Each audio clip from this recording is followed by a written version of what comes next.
check it out. Keadaan di sini baik semuanya. Ini sahabat saya dan keluarga saya di Semarang. Ucapan setinggi-tinggi terima kasihku buat Nurwanto sekeluarga yang baik banget sama aku. Selama aku berada di Semarang, kalian baik banget, menjamin keselamatan aku juga. Makasih semuanya, aku kangen banget. Semoga semuanya sentiasa dilindungi Allah, kalian sentiasa dilimpahi rahmat oleh Allah di atas kebaikan kalian semuanya. Sekarang langsung aja kita ke ceritanya. Semarang terletak di Jawa Tengah, Indonesia. Negara yang kucintai, Semarang yang kukasihi, diharap dapat lagi ke sana. Tentang Lawang Sewu. Lawang Sewu ataupun 1000 Pintu, bangunan peninggalan Belanda yang sangat popular di Semarang. Bangunan yang memiliki kesan kolonial yang indah ini menyimpan jutaan kisah dari zaman pemerintahan Belanda. Dalam bahasa Jawa, Lawang Sewu bermaksud 1000 pintu. Tapi faktanya, bangunan ini cuma memiliki 429 pintu.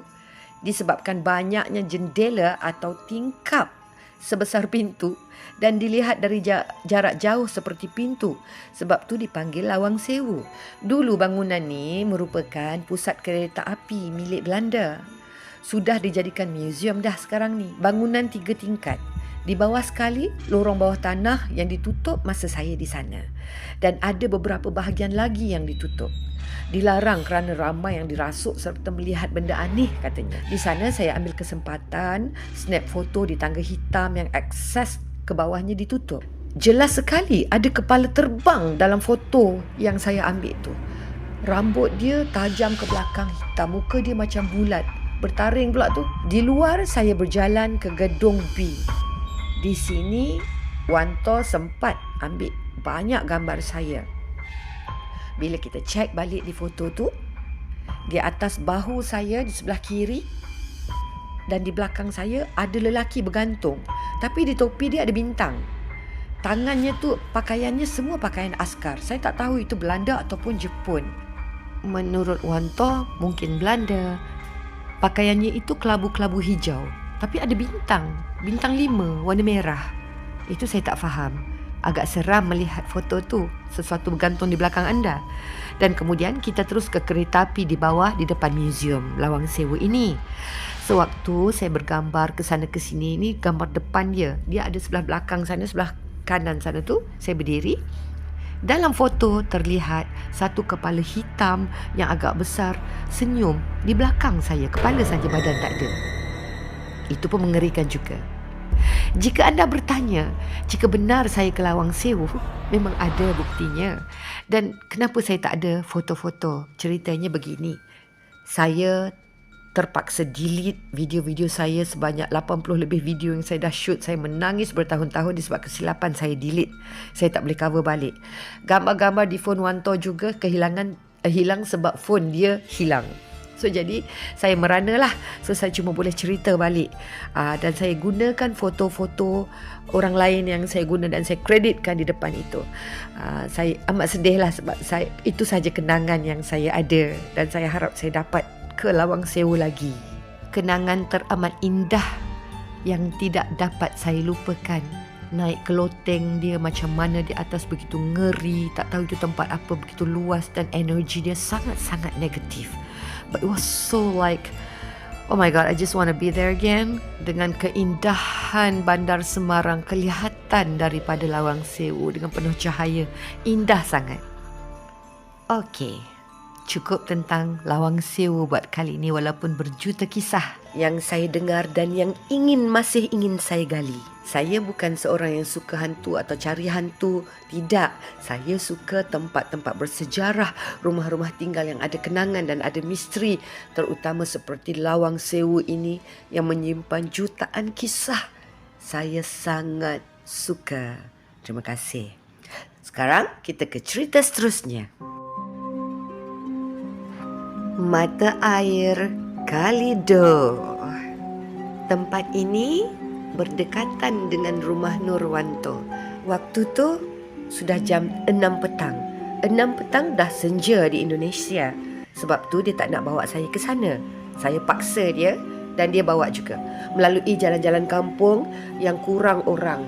Tapi ada orang tinggal, kurang orang. Ada hutan juga nak menuju ke sana. Sebab dia mata air, dia di atas bukit kan, hutan semua. Ada orang jaga. Minta maaf, saya tak ada banyak gambar sebab semuanya dah hilang juga. Phone hilang, foto hilang, video di-delete kerana copyright. Sebenarnya boleh edit sahaja. So gambar-gambar yang ada benda-benda tu saya tak dapat tonjolkan di sini. Dan salah satu sebab saya delete adalah dia mengganggu hidup saya. Okey, bila dah ambil gambar, ambil video di kanan, depan, kiri, di serata-ratanya, kemudiannya kita pun dah ambil gambar. Suasana dah malam. Orang kat dalam yang jaga tu pun dah minta kita pulang sebab dah malam. Dah pukul 7 tu dah gelap dah. So kita balik. Tak jauh. Rumah yang kita balik tu tak jauh rumah saudara Wanto di kawasan dekat-dekat situ. Kita cek balik phone tu. Di sebelah kanan saya, di depan saya, perempuan rambut hitam, berdiri tinggi besar, berdiri di depan saya. Mata dia tajam dan lebar gitu. Macam mana nak cakap? Dekat hidung tu panjang tapi bawa ke hujung tu tajam. Hidung dia besar kembang. Bibir dia hitam 4 segi. Ada gigi dia putih, tersusun, senyum menyeringai dekat saya. Rambut dia panjang. Badan dia besar, tinggi, panjang tapi halus di bawah. Merupakan asap tebal yang membentuk manusia. Biji mata semua boleh nampak. Dia rupanya di depan saya. Kalau macam tu waktu saya cabar tu, dia dah ada di depan saya. Di atas kepala dia, yakni di depan saya di atas, ada benda bulat, asap bulat. Ada biji mata terbang ke atas. Dia bukan terbang ke atas, dia terbang di atas, menghadap kita orang, menghadap muka saya. Semuanya macam berposing je di depan saya. Di belakang lagi pocong atas bukit, jalan tu menghala ke atas. Ada nampak dari jauh, rambut panjang tajam, kepala dia tajam, badan dia tak ada bahu tapi dia bulat besar, berdiri macam dalam keadaan marah. Di sebelah kanan dia pula ada benda tengah panjat pokok. Telinga dia tinggi, telinga dia tajam. Lepas tu dia tak ada pakai pakaian apa-apa, bogel. Dia macam tengah memanjat pokok dengan ganas. Mata dia memandang ke arah kami. So jadinya macam mereka semua ni tengah posing ke kita orang, macam tengah menunjukkan ni aku ada. Ada pokok kat situ. Bila diteliti betul-betul dalam gambar, semua kepala orang. Wanto jadi saksi semua benda-benda ni. Dan sahabat-sahabat keluarganya juga menjadi saksi semua benda-benda ni. Balik malam kita makan bergembira, berseronok kat rumah tu. Dan kita ada buat konten juga dalam rumah tu pun dah habis semuanya. Saya sangat sedih, saya sangat menyesal. Okey, jam 2 pagi. Tengah tidur dengan nyenyaknya, tiba-tiba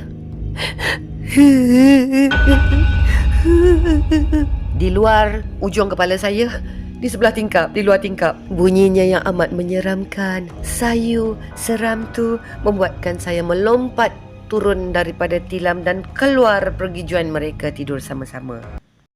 Selain dari layanan terbaik, saya diberi bilik untuk tidur seorang dengan tilam yang amat tebal. Tapi saya ini penakutlah.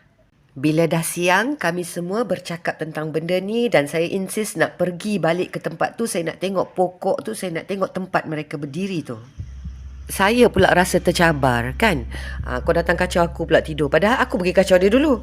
Lepas tu, pergi ke tempat tu balik.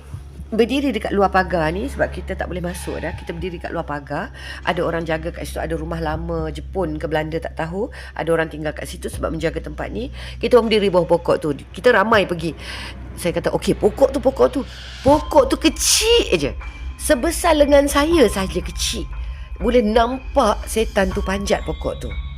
Bila saya tunjuk saja pokok tu, satu benda keras seperti buah keras dibaling dari atas straight ke saya, jatuh atas tangan saya, jatuhlah phone saya. Bukan buah yang gugur dengan rela, tidak. Tapi ada sesuatu di atas baling ke saya dengan penuh marah, berdentum, sakit, tangan saya kedepong. Jatuh semua phone, hampir nak pecah. Kita tak tunggu lama. Masing-masing tengok masing-masing waktu tengah hari tu. Nak lagi ke? Nak tengok lagi? Ada yang tanya. Dah lah tu, jom kita balik. Kita beralah. Minta maaf saya dah ganggu. Sampai balik ke Malaysia, dia ganggu saya dan saya terpaksa delete dia. Macam saya cakap lah, saya yang cari penyakit. Saya suka tempat-tempat lama, bangunan sejarah semua. Tapi kalau kau pergi tu macam dengan kau mencari dia. Gitu. So saya pun dah stop tak buat dah disebabkan saya terganggu teruk. Saya diganggu oleh makhluk-makhluk ni semua. Di samping saya kena copyright, saya tak edit, saya terus delete. Saya diganggu dan itulah yang membuatkan habis video-video saya. Dan saya, insya-Allah saya akan mengulangi perjalanan saya ke Semarang dan bertemu keluarga saya di Semarang. Terima kasih kerana dah sudi dengar kisah saya di Semarang. Dan jika ada terkasar bahasa dan salah bahasa atau tidak enak didengar, tidak enak di hati, saya mohon ampun dan maaf. Kita akan berjumpa lagi di lain kisah. Jangan lupa like dan subscribe. Bye-bye.